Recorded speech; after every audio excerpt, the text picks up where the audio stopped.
many people, the 1973 2.7 RS 911 is the holy grail. It's the definitive 911. It's the start of the RS story. So it's really special to be able to enjoy a 2.7 RS on a circuit today and try and get under its skin a little bit, explore some of the myths and legends, and see whether its reputation, or the early 911's reputation as a bit of a widowmaker, is justified or not. With 911s, the story really dynamically is all about the flat six engine slung way back there somewhere.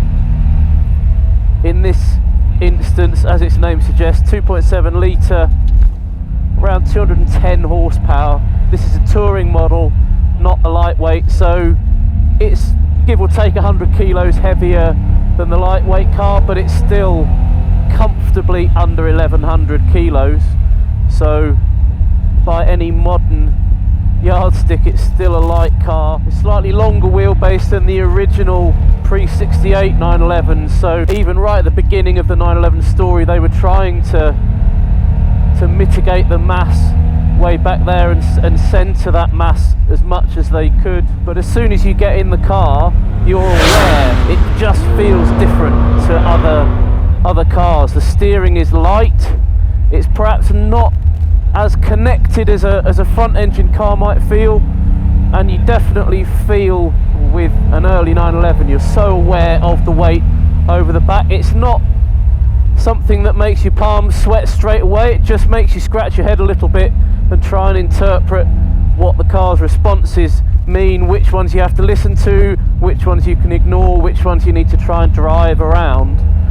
But that really is the centre of what makes a 911 such an addictive thing to drive, and why people who love them will bore people to death who don't love them, just because it gets under your skin trying to make that unconventional weight distribution work for you.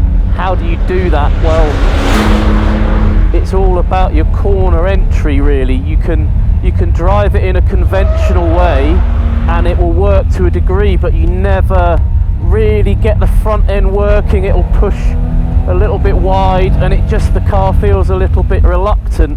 But if you can summon the nerve to use the throttle on the way in, not on the throttle but actually off the throttle, and try and just get that weight transfer to work, you can then feel the rear of the car start to work, at which point you're less reliant on the pure grip that the front end of the car generates, and instead the car seems to work in unison.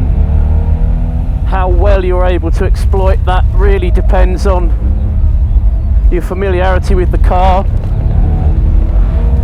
how comfortable you are with oversteer, and how sensitive you are to how far the car has moved. You have to let it do its thing to a degree. If you get nervous and stiff-armed, and you'll nip any rearward slide in the front too soon, and then the car would just go back to a nose-led stance. But if you can be a bit more aggressive, back off, turn in, see it didn't go there, didn't quite induce enough oversteer.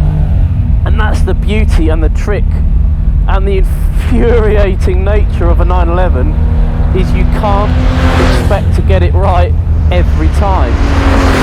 It takes persistence and it takes knowledge and seat time. Seat time is the key.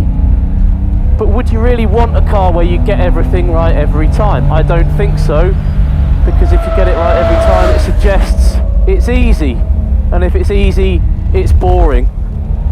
And there's nothing boring about this car from what I can make out. The gearbox, they're notoriously a bit stringy. It's a bit like rowing a boat going from 4th to 5th. You have to be patient with it, and you have to be prepared to guide it. You can't let it do its own thing. But again, that's just another nearly got it there. For half the corner it was set perfectly, and then I just hadn't given it enough on the way in, so it returns to understeer again. High speed corners. You're playing with fire a little bit in the faster corners, because it's not a super spiky car in the way it does what it does. It's a road car basically, so there's plenty of warning, but it takes a little bit of time for things to calm down again. There we go. So if you overcook it, it takes that little bit longer for everything to get back under control. These two corners at the end of the straight are where we can have a bit of a play, I think. Third gear, there's reasonable torque from the motor, so you can... Yeah, see, that was... Could do better. There we go. Nearly, oh so nearly. The thing with the 2.7 RS compared to the modern RS models is it has modest power, so you can't just light the rear up. You have to use the physics of the thing to help you and to help overcome the grip. It's naturally a grippy car, and there's plenty of traction. Ah, there we go. You don't actually want it to do extreme things.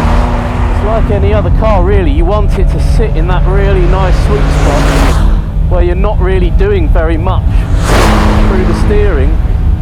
You just may be coaxing it and nudging it. The other thing with 911 is you can kind of let the wheel move through your hands like that. Oh, so near! Another couple of miles an hour on the way in and we'd have nailed that. It's probably making me look a bit ham-fisted, to be honest, but that is the joy when you get it right. Show it enough commitment but not too much. It really starts to dance for you. There we go. Direction changes are another skill you need to learn, just to manage that mass whipping one way and the other. You need to stay one step ahead of the car in that regard. Okay, let's give it one more go. Oh, there we go, that feels good. Right,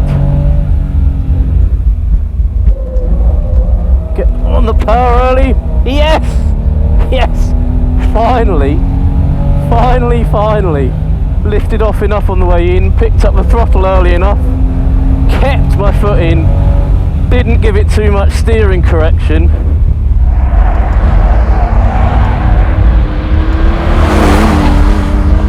Just let physics and the 911 do its thing. Sadly, in many ways, the legend of the 2.7 RS is also how much they've come to be worth. Upwards of £500,000, way more for the very, very best. Auto Farm have been kind enough to let us have a proper go in this car, and they really deserve to be driven, not put in collections, because they're such brilliantly addictive and totally unique cars. Yes! There we go. I think we can end there, can't we?